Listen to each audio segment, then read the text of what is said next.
Welcome back, or welcome to Grateful and Full of Greatness. I'm your host, Mark Glicini. On this podcast, I sit down with guests who, in my opinion, live their lives with the pursuit of greatness in mind. This platform allows me to discuss and to explain strategies that go into reaching peak performance. This is episode number 14. My guest, Tyler Warner. Tyler is a professional lacrosse player heading to Harvard Medical School later this year. And he's so much more than that. I first met Tyler when he was a freshman, and I was a junior at Yale University.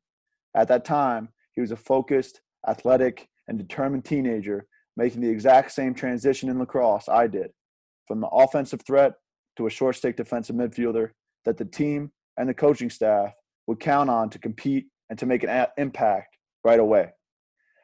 Tyler met and exceeded the challenges and demands, which I am sure we will cover how during this podcast.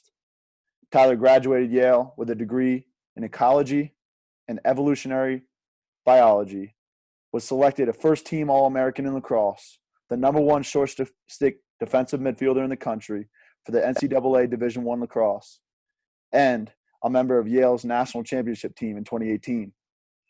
Since Yale, Ty has been a professional lacrosse player, winning a Premier Lacrosse League Championship during its 2019 inaugural season, on top of doing orthopedic surgery research at the Hospital for Special Surgery in New York City. I'm proud to call Ty a great friend, and I'm excited for this discussion. Without any further ado, Ty, thanks for making the time to join me on here. Thanks for the hearty introduction. That was a lot. I didn't even know I did all those things. I appreciate that. You got it, man. So your next chapters include Premier Lacrosse League Championship Series, which is where we're recording this right now. Full-time move to Massachusetts, which you already started, and Harvard Medical School. First and foremost, congratulations, man. Appreciate that. But can you take us back to your earliest chapters and memories that sparked you as a student, athlete, lacrosse player, and the person you are today? Ooh, that's fairly broad, but wow, my earliest memories. So I think first, I think from a very young age, I think my parents, so my mom and dad, did a great job of just instilling, the values of education in my brothers and I. I think like it was kind of fun growing up because whenever you got a good grade, you were able to get a gift of some sort. You come home with some A's on your report card, they take you to Toys R Us, you get a video game or you get a toy car. So that like kind of instilled the value of, if I do this, it leads to this, So obviously as you get older, you're not rewarded for every little grade you get. But I think that having that, that mindset growing up that, if you get good grades, you do the things you're supposed to do, that you'll be rewarded in some way, shape, or form in the future. I think that was something I'm definitely appreciative of my parents for. Like I said, they drilled that home at a very early age. And I think that's a large part of my success today. Yeah, from a psychological aspect of things, I think you can just see people that are directly motivated by avoiding some pain or the positive reinforcement they get from positive things. I still remember being a young kid and getting McDonald's when I had a good report card. So it's something that was success breeds success, and I love that idea. But you were a multiple sport athlete just like me growing up. What was your first love if it was not lacrosse? Yeah, for me, it was football. I loved playing football. That was I think probably the first sport I played. Started probably when I was around 5 or 6 years old.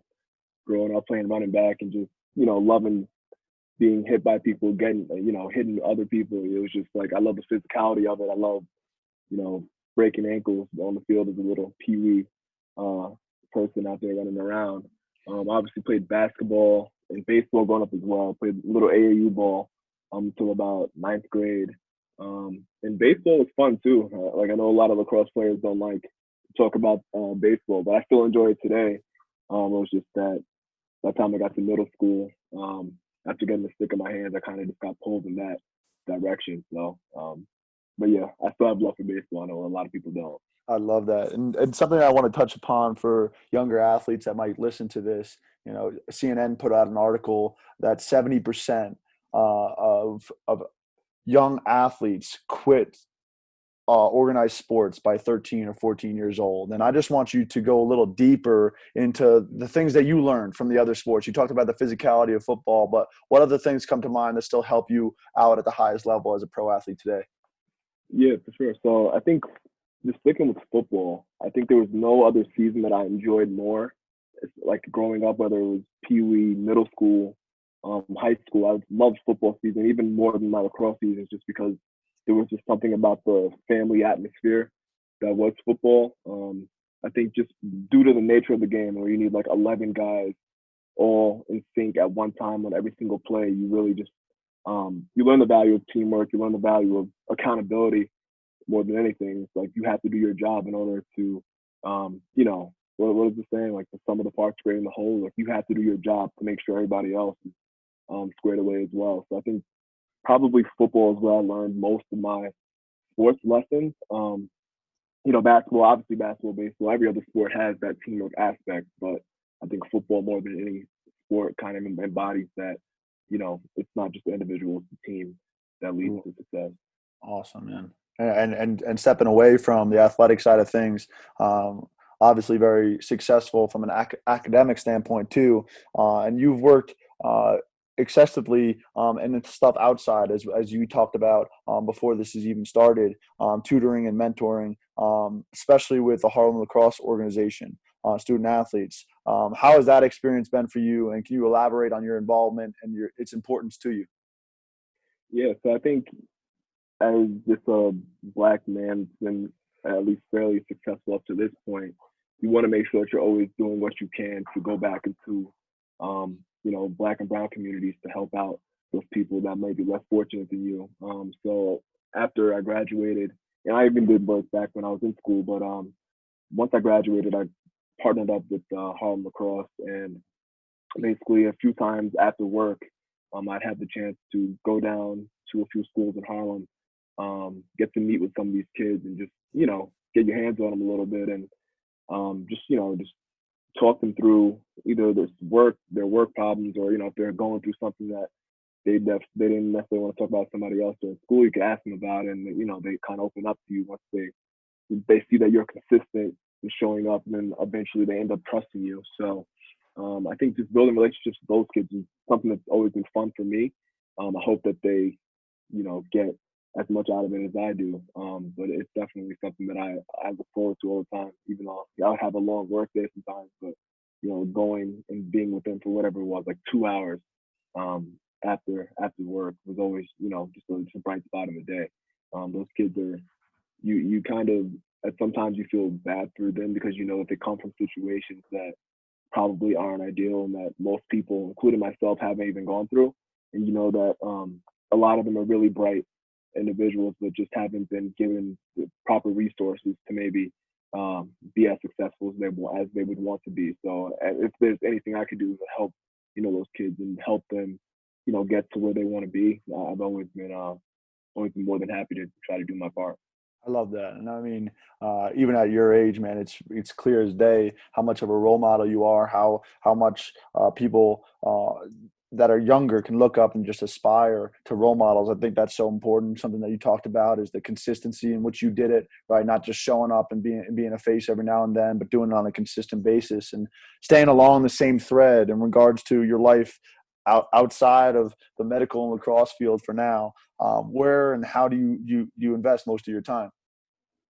So yeah, I mean, right now, obviously we're doing the whole lacrosse thing. But I think the next step for me is just going to be med school, and that'll definitely, play a huge role in my life for the next 4 to 5 years, and even beyond after that. But yeah, I mean, whether probably for the last 2 years, it's really just been doing my orthopedic research at HSS, volunteering, and then just working out and make sure I'm squared away for the lacrosse season. So that's it's been keeping me busy. But that's really been my focus probably the last 2 years outside of college. Yeah, and I mean, I just love Just I've had a chance to watch you grow alongside you as a friend, but it's been awesome to see just how you're chasing things down, and it's almost like a checkpoint for you, not any massive goal that's just so overwhelming. And I think I see Right. that a little bit too often, where you kind of get hung up on one thing, but you're embodying how you can chase multiple things at once and pour yourself into different things. I know you spoke about earlier how your parents were really great in positively reinforcing you to want to be successful, to work through hard things. But who else were some big influences in your work ethic, your competitive fire, and your desire to succeed, whether that be in school, athletics, or otherwise? Yes, I think I was pretty lucky growing up with friends that um, also wanted to be extremely successful in life. I think that obviously your parents are play a huge influence in your life, but I think more than anything, it's like the people that you have around you from a social standpoint, um, for sure, just had a positive influence on me.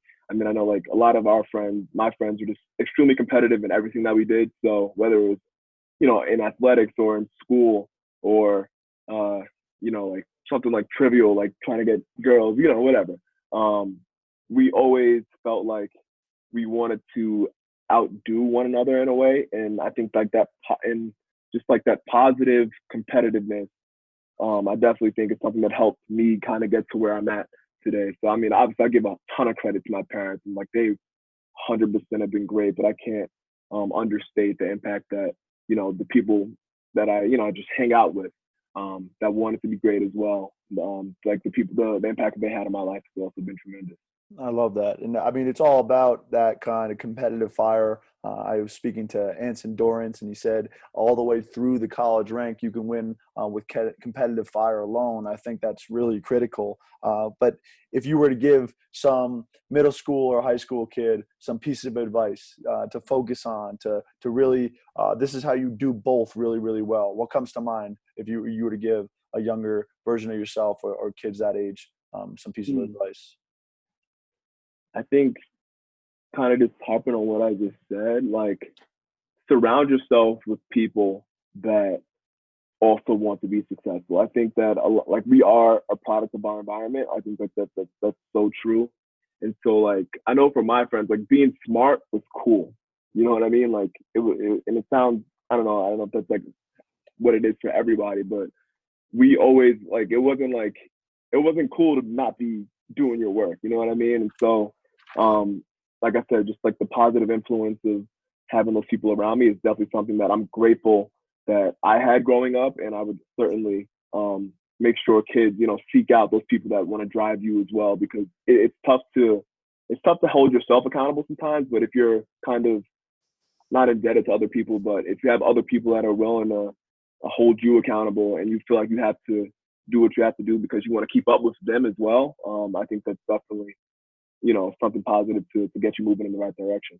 One of my main mentors, and in going along with what you're saying in accountability, he always says that uh, school specifically, all the way through college even, is all about diligence, not necessarily intelligence, right? Of course, and I think that same, you could have that kind of look on nature versus nurture, right? You can focus on talent and gifts and all that natural ability, or you can really be diligent, avoid distractions, hang out with the right people. The easiest way to enhance your life is to enhance your inner circle, right? I think that's very true, right? But going along accountability and making it personal to yourself, are there any parts of your performance that you work hard to maintain or keep up for just to show that it's not all about natural ability for you? Hmm. Yeah, that's a good one. That's a good question. Do you mean like in sports, or do you mean in academics? Do you mean in Yeah, like both, whatever, just in both, general? Yeah, both or either. yeah. So I think for me, something that I've always had to work on was just having confidence. I think that that's something that for whatever reason I just struggled with growing up. It's just like I always felt like somebody was always smarter than me, or even like in lacrosse or whatever sport I was playing. For whatever reason, sometimes I think I would hold myself back just because I just lacked confidence, and that's something that even today I'm still like working on, and definitely like it's still something that I struggle with all the time. It's just like being confident in myself, knowing that I can do it, do whatever I want to, whatever I seek out to do. It's just sometimes I feel like I have like imposter syndrome where like I just don't feel like I belong a lot of times. And so, just trying to remind myself, like, like, yo, you got this. Like, you can do that has been something that, has helped me kind of overcome that just like lack of confidence that I think for whatever reason I just naturally have. Yeah, that's so great. I mean, what you're talking about is positive self-talk right there. That even you just saying that slight little thing, and I think it is so important, right? I'm the type of guy, you know me, Ty. I'm just very gregarious, enthusiastic, always pushing the envelope in terms of staying verbally positive, Right. almost to idealistic to a fault. I was just embraced in Tony Robbins. He had this like comeback challenge that he was doing during this pandemic for people that were listening. And one of the things he talked about was this triangle, and inside the triangle was your state, or how do you enhance your state when you're down, right? So nothing's ever good or bad, but you really do have these highs or lows in life. So he talked about 3 different ways in which to enhance your state.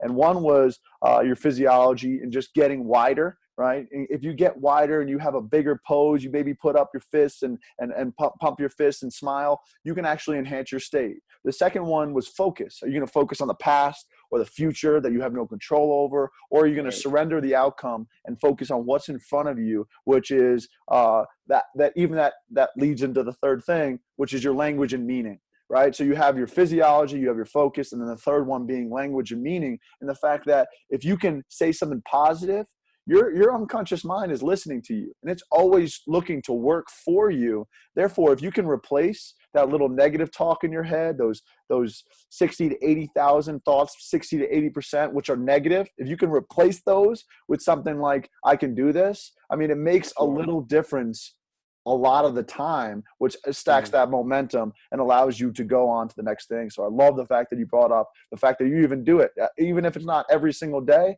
That can really make a slight turn, which can make the difference from a confidence standpoint.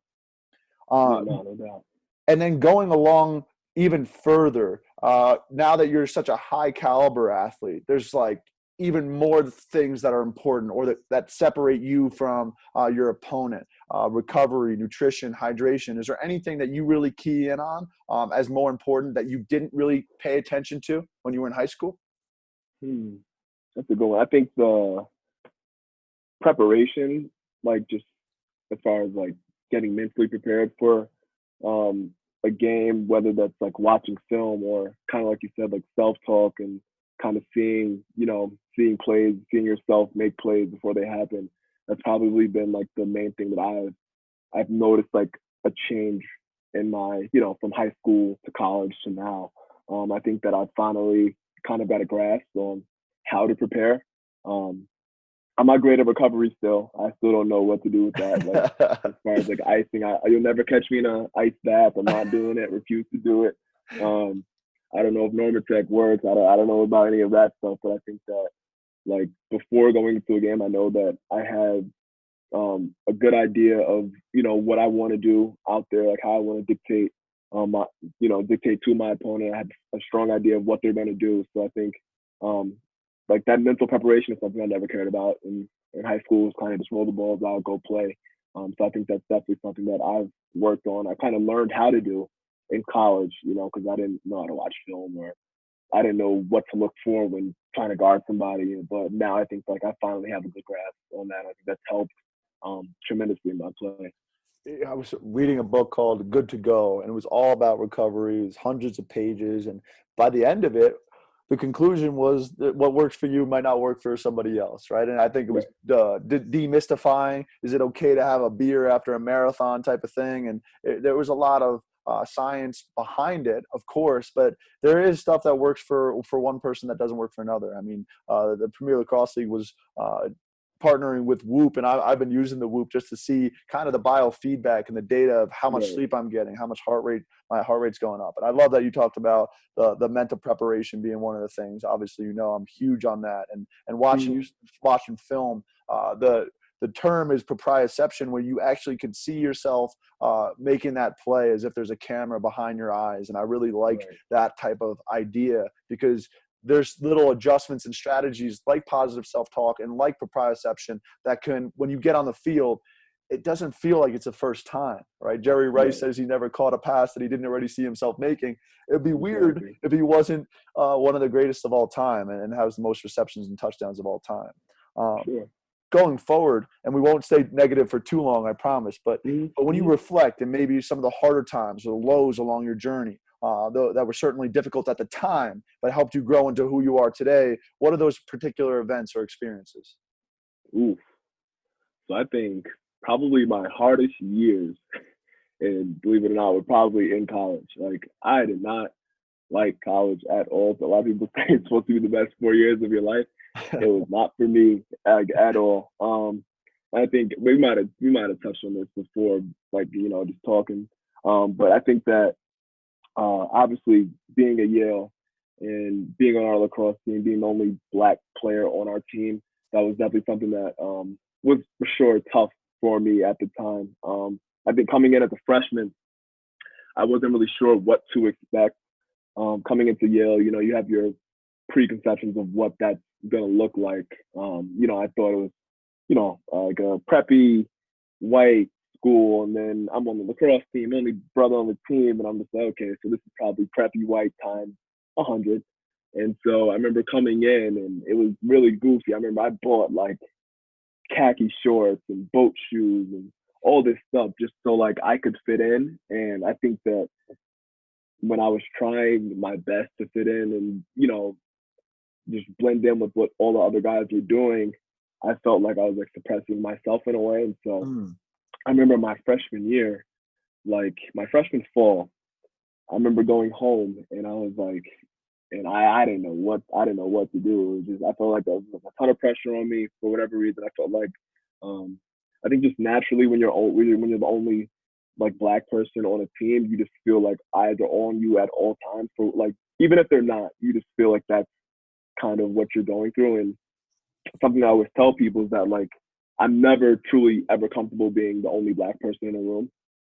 Like I've learned to tolerate it in a way, but like that's something that I've never truly, even to this day, have ever been comfortable with. Like why wouldn't I want more Black people on our team? Why would I want more Black people to have the same experience at Yale? Like have the opportunity to be at a great school like Yale and be coached by, the best coach in the country. Like that's something that I would always want like more people from my background to experience. So yeah, that was definitely something that I struggled with. So I remember going home and I was like, I don't know if I want to go back. Like I told my dad, I was like, he saw it in my face too. Like when he was driving me back to school, he was just like, yo, are you okay? And I'm like, nah, honestly, I'm not. Like I don't want to go back to school just because I thought that it would just be like too much for me to handle. And like I was just like always like sad, and I don't know if like depressed might be too strong, but I felt that's probably what I was feeling. It was just like I don't know like how I'm gonna get through these 4 years. And so I remember talking to my dad about it, and he was just like, all right, like if you want to transfer, you could transfer. Like I'm not gonna, like I know it's Yale and it's a great school, but we're not gonna sacrifice like your mental well-being so you could be out of school. But then I think the more we talked about it, I was just gonna be like, well, if I still want to play lacrosse, right, and just what the numbers are, like I'm still probably like if I go to another school and I still play lacrosse, I'm still probably gonna only be the only Black person on the team. And so like would my experience truly be different at another school? And like is it really worth leaving Yale to kind of walk into the same, type of environment, but just at a lesser school? And so we decided that it would probably be best for me to, stick out the experience. Things probably could get better as the years go on. And at the end of the day, you'll leave with a Yale degree. So I feel like by the time I was probably a senior, that was probably when I started to feel the most comfortable, not still completely comfortable, but like the most comfortable that I felt. And I was able to, I thought, I don't know if it was maybe because I knew it was coming to an end, that maybe there was some relief knowing that I was going to be able to leave Yale. I don't know. It kind of sounds like it was all bad. It wasn't all bad. Obviously, I had fun nights, that, with the guys. But I do think that there was a part of it for me that I was just like, okay, like I survived this. I'm going to be able to leave this. So let me kind of enjoy this last spring make the most of it because it's almost done. And Mm. so that's kind of like a long way of saying, like, I do think that those 4 years hopefully have prepared me to be, in situations where, maybe I won't be comfortable in the future as a doctor, because in the medical profession, there's still a shortage of Black doctors. So how will I be able to deal with that situation? Hopefully my experience at Yale prepared me for that. And so I think I've been having, ever since I graduated, like I've had probably more fun than I've had in a long time, just getting kind of back to like the normal that I had before I went to school. And I've been in a good headspace pretty much the last 2 years since then. I love that. And one, thank you for getting vulnerable and sharing that story. And Mm-hmm. like I said in the introduction, I knew you when I was a junior and you were a freshman. And the mental game is a lot about controlling what you can control. And there's not too much that you could have controlled besides your attitude. And you carried the way you carried yourself. I know you're a Pittsburgh Steelers fan, so I was actually looking at Shazier as he's making his comeback from Right. basically paralyzed to now walking and moving weight again. And something that he's also a believer in is like stoic philosophy, which is not getting too high or low with your emotions and your feelings, but kind of this term amor fati, which means not merely bear what's going on, but to love it. And that may not have been what was going on inside you, but you the way you carried yourself, right, in such an authentic manner, it was truly awesome to watch, right? Because you grew, and I still remember walking down Lake Place with you, so excited that you were doing that transfer to a short stick defensive midfielder, and I was like, just let's do this together. Watch yourself grow into a All-American. I don't know if you remember that conversation, but it was had, and I think what I'm trying to get to here is the fact that it's not necessarily what's going on around you or to you. It's what's going on inside you. And you carried yourself, and the way you carried yourself was awesome, even though that was going on inside you. So I have a lot of admiration for that. And the fact that and you're expecting, even if that's just the case, I'm going to still have that kind of stoic philosophy, and I'm going to still control what I can control and do my very best, regardless of circumstance or experience. So that's really great. Sure. You mentioned some of the activities you do in your downtime, but are there any places you like to go when you're home to Long Island? Do you have any outlets that you do to reset, whether that's in Long Island or otherwise? Oof. Probably not. I mean, like, this quarantine period has been pretty interesting. Just like my friends from home, I don't know if it's like an outlet, but like we kind of quarantine kind of made us I don't know the word for it, but like revert back to our 12-year-old selves. So like we just started playing softball on the weekends. Probably shouldn't have been doing it because I don't know how much social distancing we were doing, but like having nothing to do kind of just made us go back to like when we were like 12 years old, ripping and running around town with, you can't do anything when you're 12. So like you're just outside all day playing sports. And it was interesting because, we just started playing softball every Sunday. We just went to, a park in our town and just got out there. We ended up befriending, like there was like another group of guys that just ended up, being at the park, and we were just like, hey, you guys want to play? And then we ended up, exchanging numbers, and just like this cool relationship just developed between our group of friends and other group of friends. We just always show up on Sunday and just play softball in the park. So I mean, I don't know if that really answers your question, but like it's been cool kind of getting back to doing stuff that we were doing as kids, and you probably hadn't done it since we play like a turkey bowl every Thanksgiving, but the frequency of it, of just playing, like being outside all day, we hadn't really done since we were kids. So that was kind of nice to get back to, even though like obviously there's a whole bunch of like people struggling during this time, but that was kind of our little outlet, and during as we're still in the midst of this pandemic. I think there's a lot more need for that, right? Rather than be glued to the phone, but to get outside and do that sort of thing. The thing that comes to mind is there's a documentary called In Search for Great in search of greatness. And I talked about this a lot, but Wayne Gretzky's dad asked him, hey, do you want to go to the movies with your friends and stuff like that? All he wanted to do was go in the backyard and play hockey, right? And if you can instill that kind of play mentality, that love will come for it, right? And then you start to get more serious as you get older. Going back to our other point about multiple sports and then the specialization coming later on. It's really important to have that balance of serious and fun and go from playing like you are 12 years old again. But could you go into how much of your week is serious? How much of your week is planned out? How much of your week is scheduled, whether it's behind your computer or doing work to prep for medical school, or whether it's training for lacrosse? What would you say that portion is? Ooh, that's tough. So I recently stopped working like at the hospital I was at probably a few weeks ago. So that's kind of opened up a lot of free time for me. I think in like the last few weeks leading up to our championship series, I don't know how much preparation I really put into planning out my days. I kind of just went along and did it as I went. So I tried to work out. Sometimes I work out in the morning, sometimes in the afternoon, and just kind of whatever I was feeling.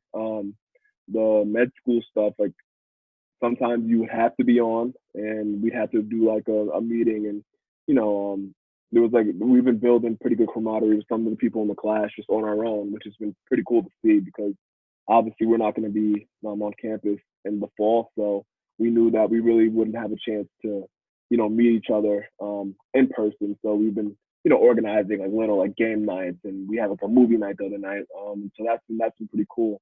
But I don't really know if anything's been like super planned out. I've kind of been just rolling with the wind in a way. So awesome. Yeah.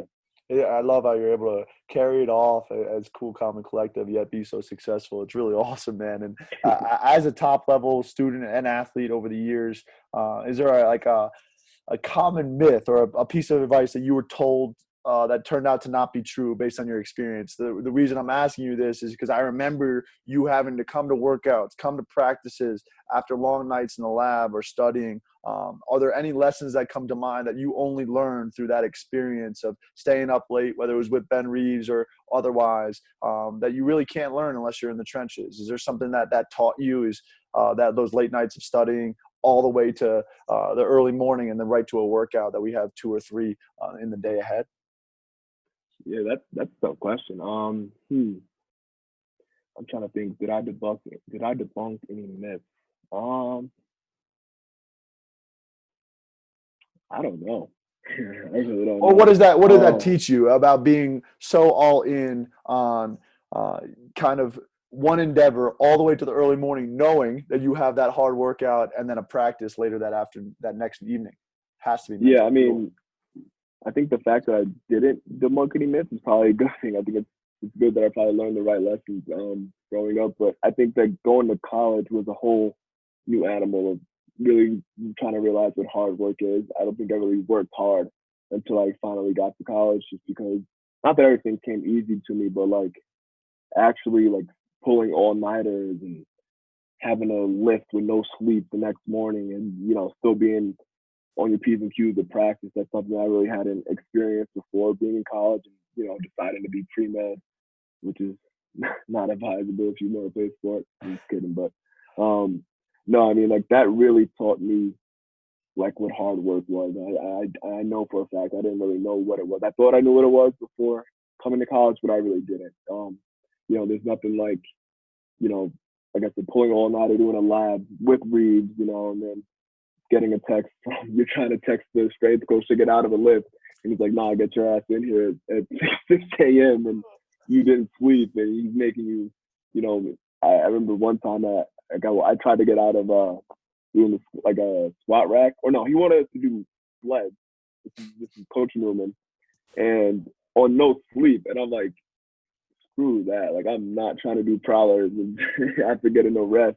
So I remember walking over to the squat rack and like trying to just like do that instead of the prowler lift, and he's like, "Nah, like you're not getting out of this." So yeah, like that. I think the Yale experience for sure taught me what hard work was. And so like my parents mentioned it all the time, and then I finally finally really knew what that was during my 4 years of school. I love that. And I just wanted to dive into that because I know it must have been difficult, and you were fighting battles that other people didn't have to on our team, right? And I think it shows a lot about your character. Is there, besides the positive self-talk you give yourself, are there any resources, mantras or quotes, mottos, sources of guidance or inspiration that you go back to keep you going or take you to the next level? Like, what keeps you motivated? That's a good one too. I don't know if there's any quotes. I remember there was like a fun one that I think it was like P. Diddy said.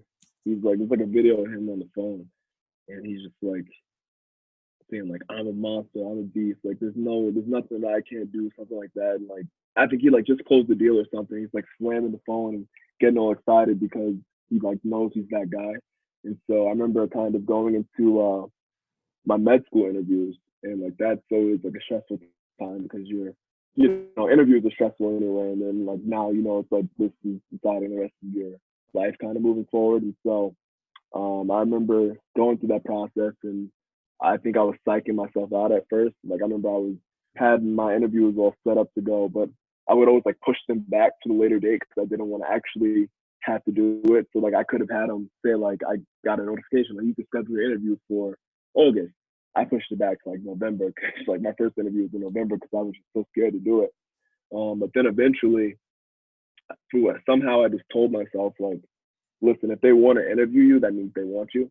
And so even though I knew I was going up, and like anybody knows, like the med school interview process it's extremely competitive, but I was just like, you know what, if I'm going in there, they want me here. So like but for the first time in my life, probably I like wasn't nervous walking into an interview. I like actually felt like confident just because I think I probably watched that P Diddy video a few times before, and so I just felt like I was ready to go. I was like amped up, and by the time I stepped in like those buildings and you're meeting with like these top-notch physicians and like faculty that are just like leaders in their field, while that could be intimidating, I felt like I belonged there. So that was like a pretty cool experience for me.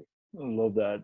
One of my mentors, Dr. Christina Versari, says fear exists as long as you don't take action. That's the first thing that comes to mind when you're pushing off those emails. And I just finished reading a book called The Third Door. Not necessarily how everybody waits in line for the first door at a nightclub. The second door is for the VIPs. And then these ultra successful people find the third door, right? They find their way into the nightclub somehow, some way. And one of the pieces of advice, and I still remember, it's on page 94, that's because it really jumped off the page to me, is that nervousness goes away once you take immediate action, right? So that type of, and it's crazy what we can convince ourselves, right? We can get so caught up in listening to our own narrative about something that doesn't exist. I mean, you talked about psyching yourself up, but it in the same way that it can be so negative and we can build up all this anxiety, right? When we start taking actions to change our attitude, movements to change our moods, and then we take that immediate action,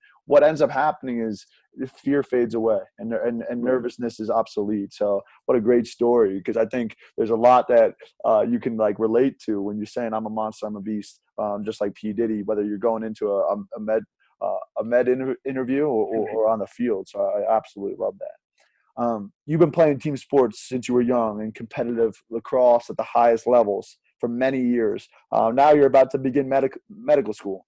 Knowing you as I do, and I'm sure Harvard Medical School will be quite a challenge. How do you think you'll feed that competitive fire if indeed you put down the lacrosse stick after this Premier Lacrosse League Championship series? Yeah, that's going to be interesting. I mean, I've already talked to like some of like the male faculty at the and the female faculty too, for that matter, at the school, and like I was like, yeah, I don't know what I'm gonna do with myself. I've always been an athlete my whole life, so now like just hitting the books the entire time is gonna be interesting. But they told me like they play like basketball all the time, like the rec center, and so I'll definitely be there a ton. I'm just playing in pickup games. I can hoop. Oh, of course, you know how that goes. Of course. And then I think I was talking to one of my teammates, Joe Nardella. He said that they have like some men's leagues out there for lacrosse, so I could like get down there once in a while in the Boston area and just play. He said, like, it's good competition out there. So I'm sure I'll stay involved. I'll stay involved like that. I can't just go up there and start getting chat or whatever. So this question goes directly with something that you said before, in the fact that kind of you're caught up in being a multiple sport athlete, and then now you're trying to figure out where this competitive fire is going to go. You're playing baseball just as if you're 12 years old, with your friends even to this day. Do you feel like that will be enough, playing in those men's leagues or something like that? Or do you feel like you'll pick up another endeavor, kind of it won't be athletics? Or do you think it's just going to be Harvard Medical School going forward? Yeah, that's a tough question. I've been joking around saying I might try to come back after 4 years are up and like try to do this summer residency. Yeah, because I don't know, like maybe if it's not through sports, I'll try to find competition through like doing research or something, like trying to get publications and try to advance the field of medicine in some way. Just like the same way like people are racing to find like a vaccine to COVID right now. Like, what can I do maybe in research that can be competitive? I think that there's a ton of ways to be competitive, so I don't necessarily just need to rely on sports. I think that thankfully though, like the nice part about going to Harvard is that even though we're talking about competitiveness, like there's a great family atmosphere to learning medicine nowadays, where like before it was like pretty like cut and dry and like everybody was kind of there for themselves. Like the way that the curriculum has changed, like people are okay with asking their friends for help. They're okay with like working together just because they've changed the grading from like high honors, all this stuff, all these like 5 levels of grades to just pass fail, which I think is just like a great thing, just because if you're a lot of times we take tests and just to like get a grade, and now obviously we're taking tests because we're trying to make sure we're able to take care of people and do the right thing by patients.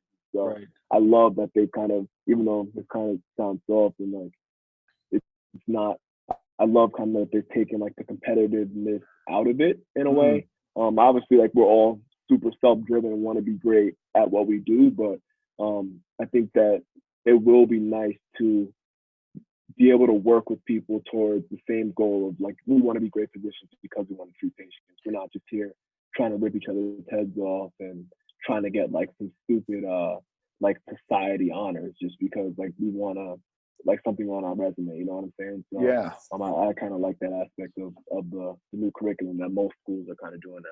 I love it. I was listening to this TED Talk just the other day, and it was why good leaders are like addicts, right? And I thought that was a pretty interesting title, so I clicked on it. And really, it comes down to 3 things, and one of which you're touching upon with the pass-fail. The first one is be rigorously authentic, rather than think about lying or anything like that. The second one is do uncomfortable work, which requires not only necessarily doing what you're great at, but searching for what you're weak at as well, and then tripling down on your strengths, right? And do that uncomfortable work.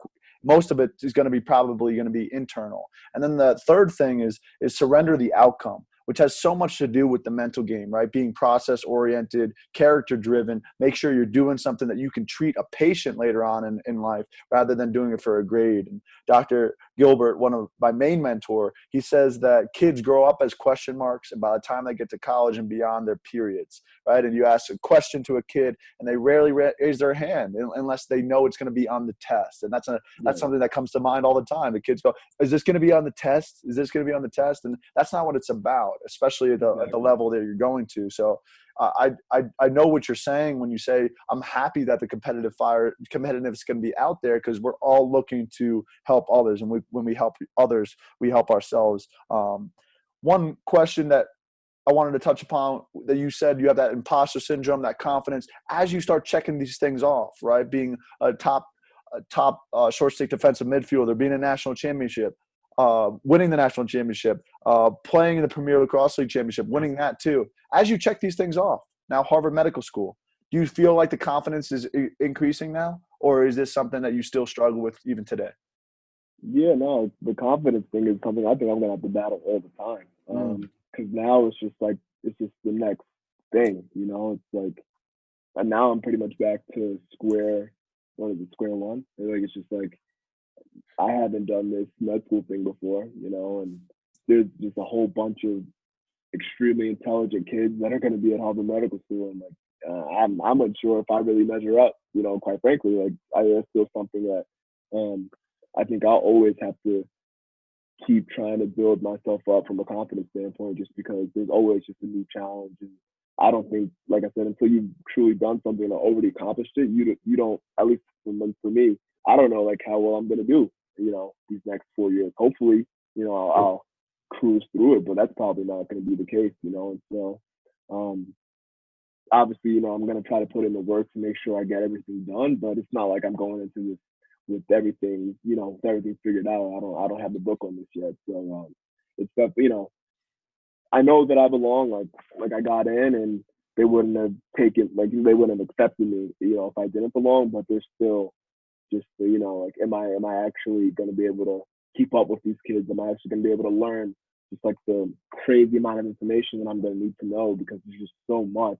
They say like learning your first 2 years of medical school is like drinking from a fire hydrant. It's just like Mm. so much information that you have to take in, Yeah. and you know, like learning like how to actually remember all that. Like we've taken tests, and after you take a test, you pretty much forget it. You know, you forget what you just learned right away. So, but I know I can't do that because now, you know, I'm trying to treat patients in the future. So that's it's gonna be interesting. You know, I'm excited for it, but I definitely have some apprehension, Yeah. some anxiety along that comes along with it. So yeah, to answer your question, no, it's not like um, I've ever, you know, like, even though I've been accomplishing some good things, it's not like I'm like, oh, like I've got it all figured it out. Yeah, I mean, I think it's a good thing, right? You don't want to completely lose that, right? Because that get like, even if it's nervous energy, even if it gets you anxious, it's making you want to do something. It's jolting you.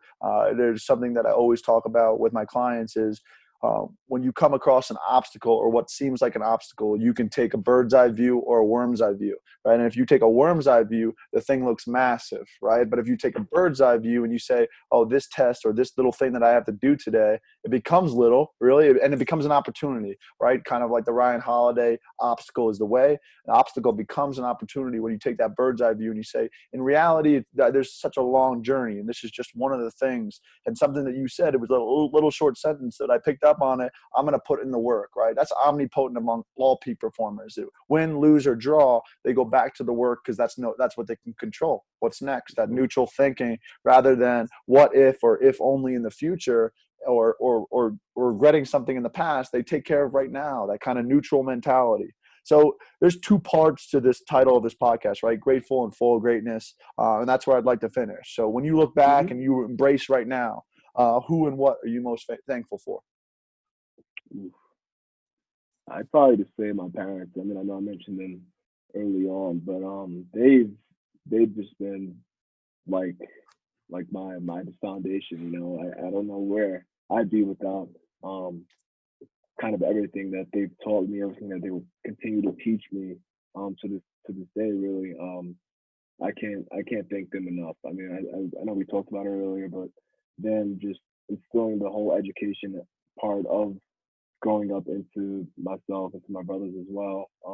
Them just with their continued support, even like now, like you know, I'm sure it's true for everybody. Like you know, my mom's like my biggest fan at all times, and she's always trying to big me up, telling me like you know you could do this, whether it's um whether it's like you know I'm about to go into an interview for med school or I'm about to go play a game. Like she'll just send me a text like you got it, you're gonna do great.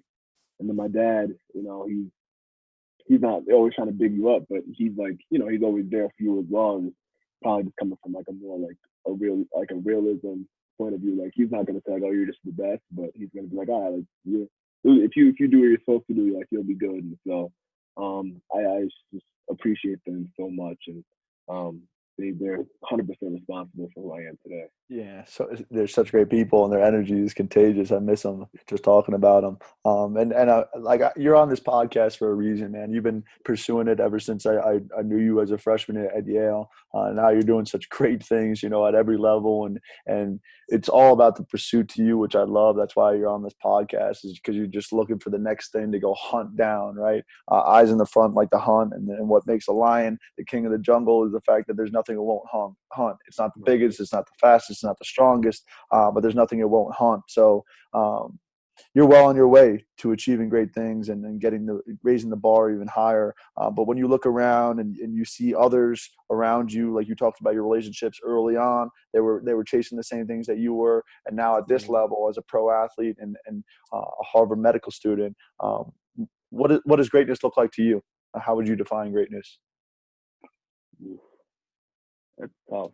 Because I don't know like that I've ever truly like felt like I've done anything great, or like, so I really don't know necessarily what it looks like. I think the easiest way I could put it is like you're always striving to do more. Like I remember when we won, like if we go back to 2018 and when we won the national championship, I remember winning it and like not really knowing like how to react. Like I know like I did like an interview, but like it was like, how do you feel? And I had to like make up something because I really didn't know like what I was feeling. So like I remember, you watch people win championships and you kind of just try to say the same BS that everybody said. Not BS. I'm sure some people probably feel that way. So I kind of just tried to copy what people said.